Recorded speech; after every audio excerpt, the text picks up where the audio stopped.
Today we will review the duplication of benefits eligible repairs calculation form, which effective October 18, 2020 is one of the GLO's required documents for applicants of voluntary buyout or acquisition programs.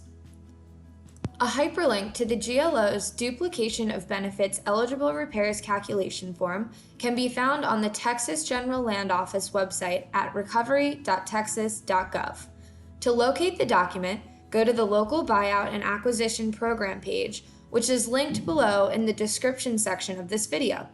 Scroll down to the left side checklist section under applicant information and click on Duplication of Benefits DOB Eligible Repairs Calculation Form link. Once you click on the link, your computer will download the fillable document. Please note, you will need Microsoft Excel to view and edit the document. There are multiple federal funding sources that can be used for disaster recovery, such as CDBG, FEMA, and SBA. The Robert T. Stafford Disaster Assistance and Emergency Relief Act, as amended, prohibits entities, including households, from receiving a duplication of benefits for disaster recovery funding. A duplication of benefits, or DOB, occurs when a person, household, business, government, or other entity receives financial assistance from multiple sources for the same purpose, and the total assistance received for that purpose is more than the total need for assistance. To be considered a beneficiary of CDBG-DR assistance, and therefore need to calculate duplication of benefit and expenditures of those benefits, the applicant must be receiving a benefit that is greater than the current fair market value of their home. Therefore, anyone receiving pre-disaster value or post-disaster value with incentives, or is in a federal match program, is considered a beneficiary and must reduce any assistance received in order to avoid a duplication of benefit.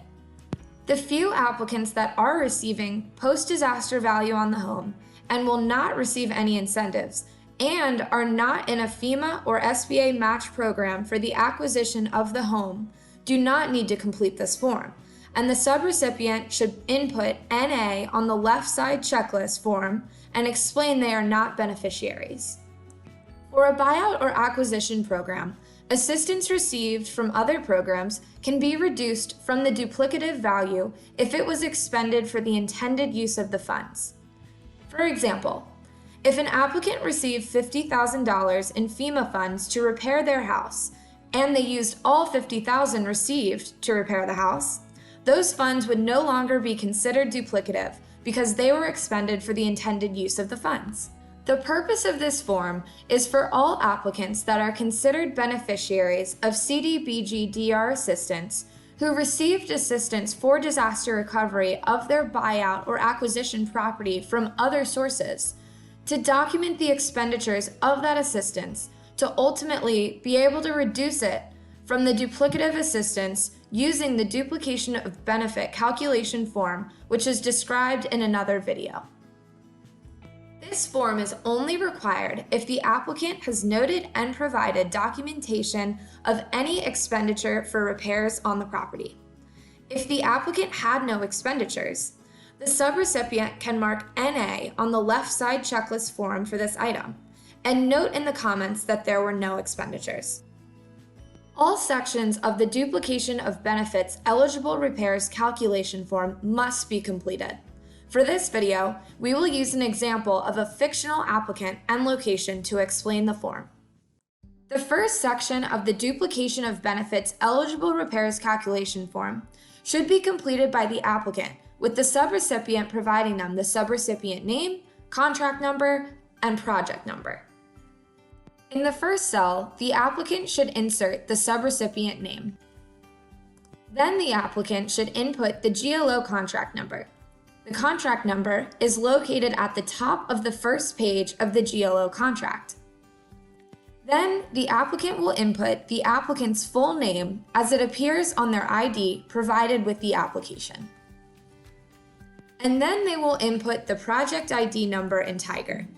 This number will only become available to the subrecipient once a project has been created in Tiger for this applicant. The applicant will then include the co-applicant's name if there is a co-applicant applying to the program. Then the applicant will input the address of the buyout or acquisition property in question. The applicant can now input the property legal description. The property's legal description is a description of real property by a government survey, a meets and bounds survey, or by lot numbers of a recorded plat. The description allows a parcel of land to be located and identified based on what is written. The legal description is kept with the deed and filed with the county clerk or county tax assessor. The legal description can be found on the tax assessor's website or the title commitment. Finally, the applicant will identify the project type, which is a voluntary or involuntary buyout or acquisition. The second section of the eligible repairs calculation form is where the applicant will list all eligible repairs that were performed on the home due to the disaster event. Each repair should be separated in different rows, and for each repair, the applicant should provide a description of the item that was repaired. They should then indicate the program category in the program category column. The program category is the category for the type of repair being done. For example, interior mechanical repair, exterior mechanical repair, roofing, flooring, electrical, plumbing, walls, etc. The applicant will then input the verified amount that was spent on the repair. Finally, the applicant will indicate how the repair is being verified.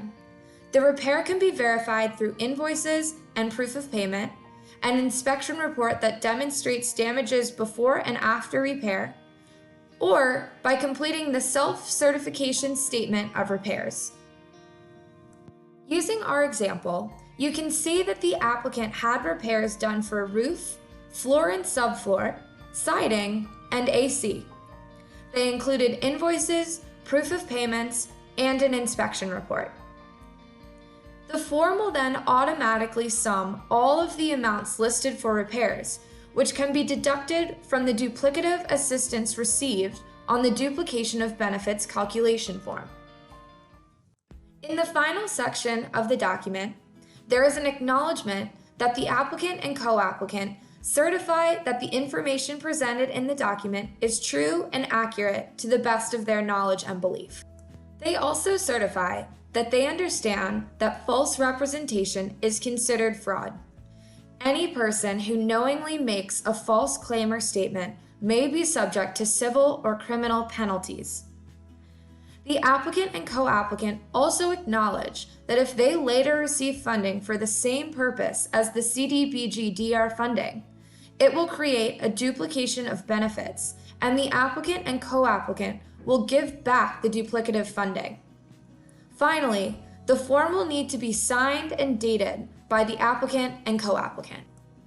We hope you enjoyed this training on the duplication of benefits eligible repairs calculation form.